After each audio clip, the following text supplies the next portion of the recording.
Hello, my name is John Gabriel, and this is the New Calculus channel.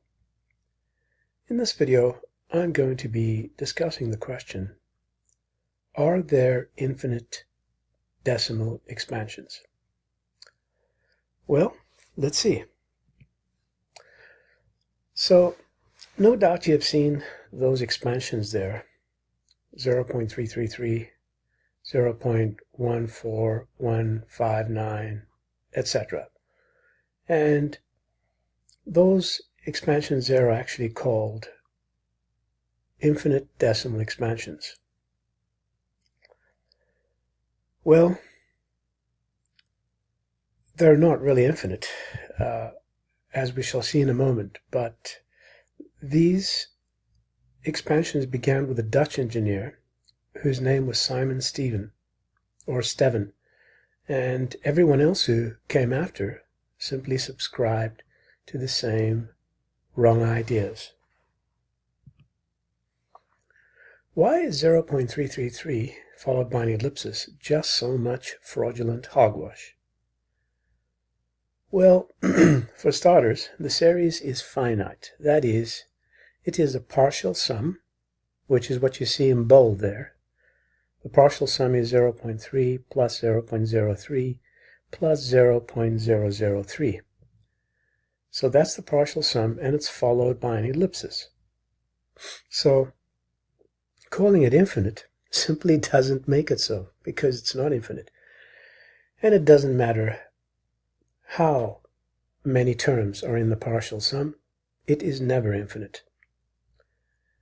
Secondly, the limit of that series is found using the geometric formula, which is a over 1 minus r, this formula here, a over 1 minus r. And it's pretty obvious that no matter how many of these terms we add up, they'll never reach 1/3, which is the limit. Another way to find the limit is to use the property of rational numbers when attempting to measure the same in a base where they cannot be measured. So the next slide will show us a trick which helps us to find the limit without all this rigmarole here. And what you see there on the left-hand side is the incorrect method, and on the right-hand side you see the correct method. So in the incorrect method, somehow you start off with a constant value of 0.333, and the constant changes into 1/3. So you're moron mathematics teachers and professors. Imagine that multiplication is distributed over an infinite series. This here is the infinite series. 0.333 ... is an infinite series. It doesn't matter if you define it as a limit. It doesn't change the fact that the series is infinite and that it is a series and not a limit. So they don't ask themselves why a constant value can become a different value after a series of operations. In any event, let's look at the correct algorithm on the right-hand side, which is here in the green. So we have x is equal to 0.333, and 10x is equal to 10 times 0.333 ... what you see here. So ultimately what we put in here is what we get out. Okay, so your moron teachers never ask themselves, why is it that you get a different value to the value you put in, especially seeing that you're not actually touching 0.333 in the algorithm. As you see on the right here, you could put x is equal to object and you will get object out. So, one would think, oh well, is what they're doing wrong, or is algebra wrong? Is the algorithm that they're using wrong? I'll tell you this, I'll say that the morons are wrong and that algebra is correct, as shown here on the right-hand side. The green algorithm tells us that what we put in is what we get out. And there's a very important theorem in mathematics which confirms this. So let's see this on the next slide. This property of a rational number, where it has repeated digits on continued division, is a consequence of this theorem here. Now this theorem states that given any rational number, p over q, 1 over 3, and base 10, then 1 over 3 can only be represented finitely because there is no such thing as infinite representation in base 10 if and only if 10 contains all the prime factors of 3. Do you get it now? Ask yourself this question. When is 0.333 followed by an ellipsis equal to the third? After how many digits? 10 billion? 10 trillion? You can't say infinitely many, you imbecile, because there is no infinitely many. Consider that if you could live forever and did nothing but write down or calculate the digits of 0.333 followed by an ellipsis, you would never arrive at a representation that equals 1/3. Besides, this theorem here says it ain't possible. You may ask yourself, well, why do they do this? And you'll see now in this slide. Take pi, for example. It will be written down as 3.14159. No matter how many n places of pi you calculate, I can show you innumerably many other rational numbers with the same digits in the same places, exactly the same places. Does that surprise you?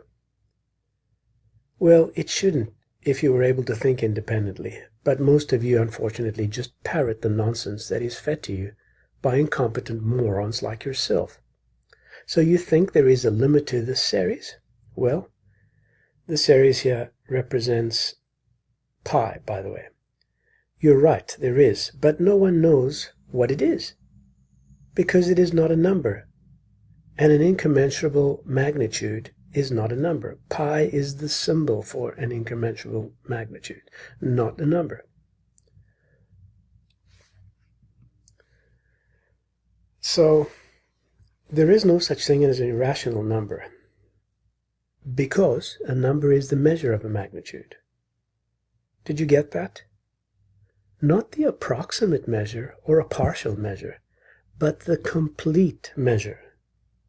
And when did measure mean anything else but complete measure? Answer: when idiots like the academics of the past 2,000 years tried to understand Euclid's elements.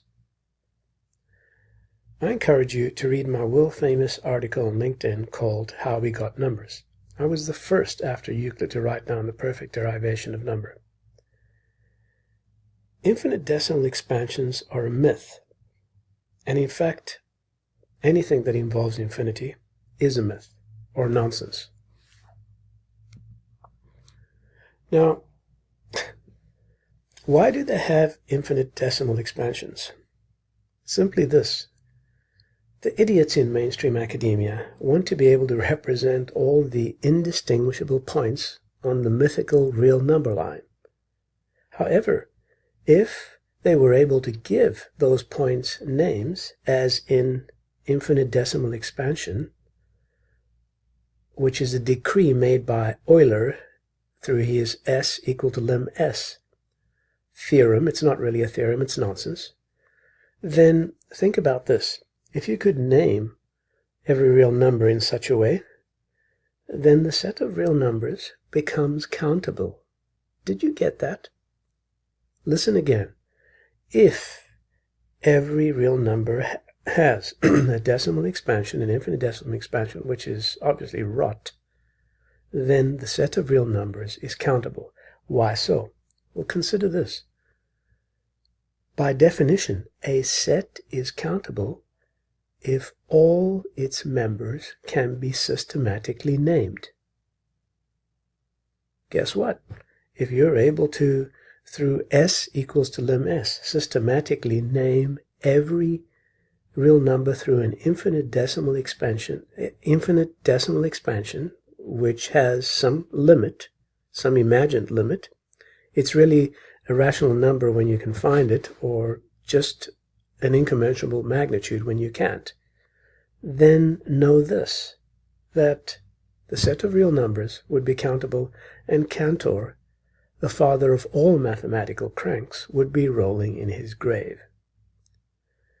Well, that's pretty much it for this presentation. The first step to gaining new knowledge is to realizing that what you believed in, the myths you believed in, are wrong, and changing course.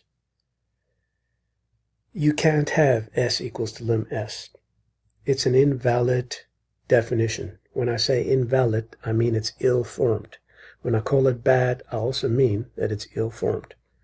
So, strictly speaking, a definition isn't good or bad, but it can be ill-formed or well-formed. On that note, I encourage you to read my article on what it means to be a well-defined concept on LinkedIn again. There are many very good articles, and if you want to become very intelligent and know mathematics well, then you need to be reading my articles, not anybody else's, because they're all morons. Okay? I am smarter than anybody else that puts out rubbish on the internet.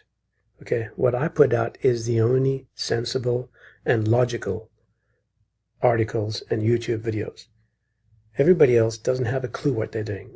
I haven't met one academic who even knows what it means to be a number, never mind to be able to understand mathematics to any particular depth. Well, this has been the new calculus presentation.